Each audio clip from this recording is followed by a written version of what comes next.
As you can see, the landscape has changed. We are off the Meseta, and that is the plains, the endless plains that never ever stopped, just flat, flat, flat. And today on the Camino de Santiago, we are starting to go up and up and up. We are climbing up to the highest point on the Camino de Santiago. We're going to go up to the Iron Cross, and then we're going to come down hard tomorrow. It is exciting to be out of the plains, but isn't that so much like life? When you're in a boring place, when you're in a place where things aren't demanded of you, where things are, you know, not all that you wish they would be, but they're not overwhelming, right? You're kind of wishing for more excitement, and then the excitement starts. Then you start going up, and then you start wishing for the plains again. You start wishing for the deserts again, where at least things were easy, where things were simple, where, like I said, things weren't demanded of you. We have this passage in Psalm 1. You're probably familiar with this passage, but I think it bears bringing to remembrance. How happy is the one who does not walk in the advice of the wicked. This is Psalm 1, starting in verse 1. How happy is the one who does not walk in the advice of the wicked, or stand in the pathway of sinners, or sit in the company of mockers.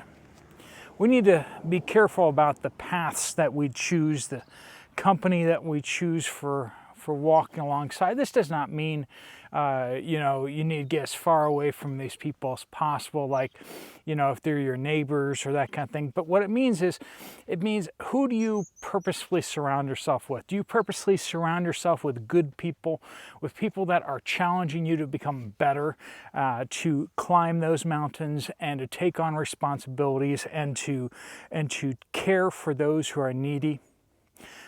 Do you have people that encourage you like that, or do you have people who sound more like these people? They give you wicked advice. Wicked advice, right? That's not good stuff. They just gotta give you advice that's all about what they care about and what's good for you or whatever. Stand in the pathway of sinners. People who are focused in on their own pleasures, their own desires, their own the things that make them happy, and they counsel you to do the same thing, right? And then, or sit in the company of mockers.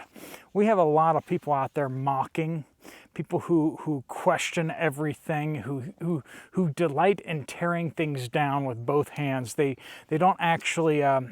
There's a bee who just really, really likes the camera right now. So you've already seen him fly across once, but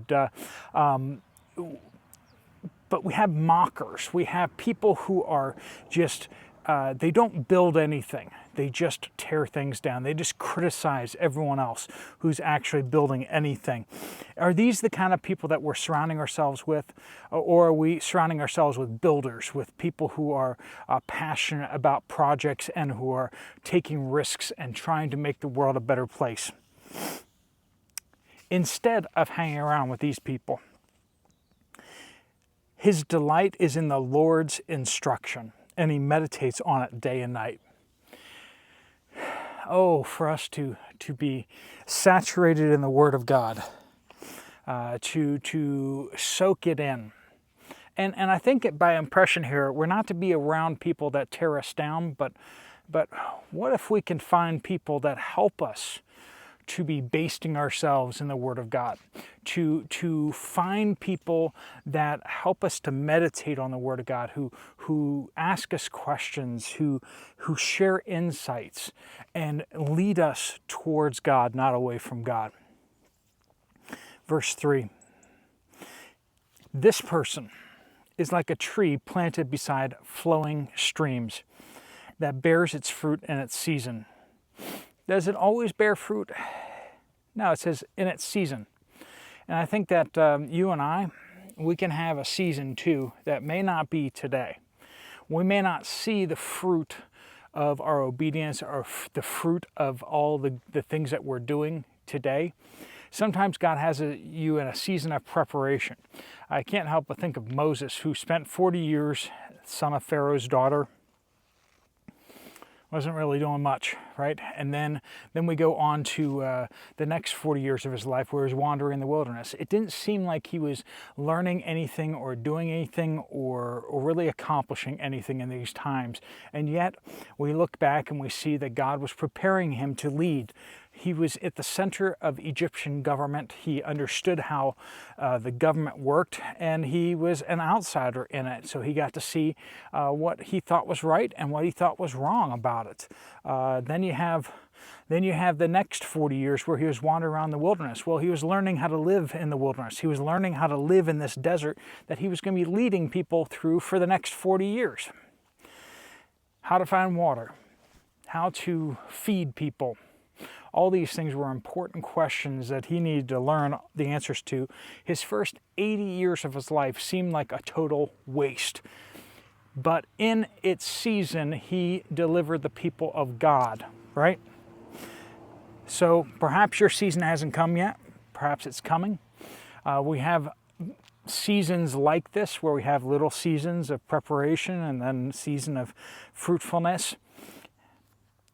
But if we're meditating on the Word of God day and night, and our delight is in the Lord's instruction, that is where we're headed. But not just that it bears its fruit in its season, and its leaf does not wither. Whatever he does, he prospers. Now, this doesn't mean that everything you do is going to make you wealthy and likable and everyone's going to get along with you, right? No, it's not what it's saying. It's saying that in the difficult times, you're not going to wither. You're not going to dry up because you have the source that is God. Your source isn't popularity. Your source isn't money or material wealth. Your source isn't anything other than God himself. And God doesn't dry up. God will be there for you. And whatever you do, you prosper. Well, there's a general idea that if you do things God's way, that's the best way of doing them. And God's all about wisdom. And for you to be learning and being in that place of a humble learner, you can learn how to do things well. If you learn from God, you have learned how to learn. And most people in this world have not learned how to learn. What they do is they learn one piece of useful information, they latch onto it, then they get puffed up with pride and say, I know it all now, and then they ruin everything else. They get one little piece of success, and then they ruin everything else. Whereas, as we humble ourselves before God, we find one truth, and then we realize that there are more truths. We find that there are nuances to that truth. We find out that God is still more awesome and more infinite than we can still imagine. And it humbles us again. And it teaches us to not stop once we've learned one thing, but to keep learning, to keep questioning even what we thought was true. It sets us up for success. But the wicked are not like this, verse 4. Instead, they are like chaff that the wind blows away.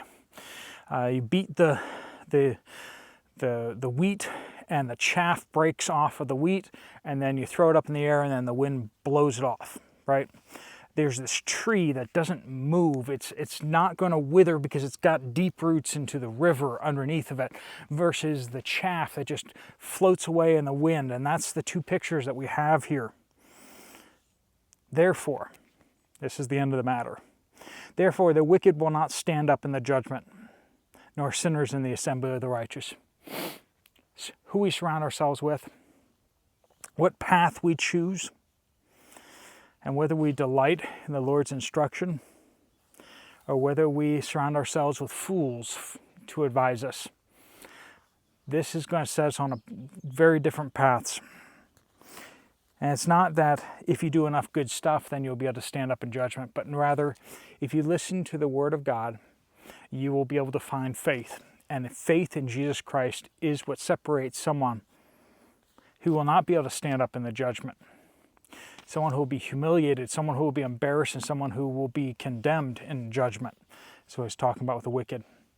Will not be allowed to join the assembly of the righteous. For the Lord watches over the way of the righteous, but the way of the wicked leads to ruin. Notice it doesn't say that the righteous will earn their place. Notice it doesn't say that the righteous will accomplish enough good deeds to get in. But it says that the Lord watches over the way of the righteous. If we commit our way to Him, if we trust in the Lord Jesus Christ as our Savior, then the Lord will see to it that we will enter in. The Lord watches over the way of the righteous, but the way of the wicked leads to ruin. I don't want to go to ruin, and that's why I put my faith in Jesus Christ. And the Lord will watch over me, and He will help me to succeed in the things that He leads me into. And I don't know what that success will look like. Perhaps it will look like failure to the world. But just because it looks like failure to the world doesn't mean it's failure with God.